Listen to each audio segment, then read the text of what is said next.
बातमी कोकणातून रत्नागिरी जिल्ह्यातील दहिवली शेलारवाडी इथे दरड कोसळून 2 जणांचा दुर्दैवी मृत्यू झाल्यानंतर संपूर्ण जिल्ह्यात भीतीचं वातावरण निर्माण झालं. अशातच खेड तालुक्यातील चिंचवली गोटलवाडी इथे दरड कोसळण्याचा गंभीर धोका निर्माण झाल्यानं प्रशासनानं खबरदारीचा उपाय म्हणून 53 कुटुंबांचं तातडीनं सुरक्षित स्थळी स्थलांतर केलं.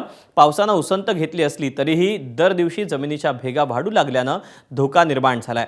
पुण्यातील भूगर्भ तज्ञ आणि त्यांची टीम ही घटनास्थळी दाखल झाली असून त्यांनी देखील हा भाग धोकादायक असल्याचं म्हटलं आहे.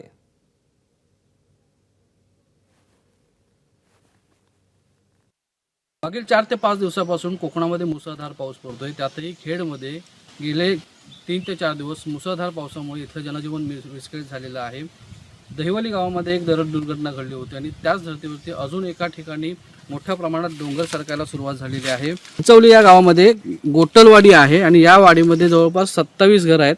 27 घरात जवळपास 50 ते 60 लोकांची वस्ती आहे ही आणि या संपूर्ण वस्तीमध्ये जवळपास 1.5 ते 2 किलोमीटरचा डोंगर हा अशा पद्धतीने सरकायला सुरुवात झालेली आहे. मागील 2 ते 3 दिवसापासून ही घटना इथं सातत्याने घडते. त्यामुळे इथले ग्रामस्थ भीतीच्या छायाखाली असल्याचं पाहायला मिळतंय.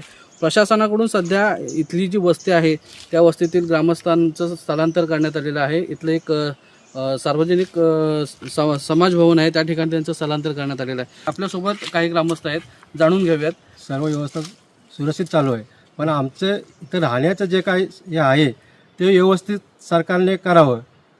कारण ज्या पद्धतीने आता ह्या भेगा आहेत घरांना धोका आहे. एवढ्या पिढ्या 7 पिढ्या गेल्या, पण याच्यावर आम्ही असं बघितलेलं नाही केव्हा. एवढी परिस्थिती हे आता जिथं उभं आहे तिथं माझं जुनं घर होतं, पण तिथून घर घेऊन मी वरती बांधलंय. आता घर बांधून 4-5 वर्षच झालेलं आहे.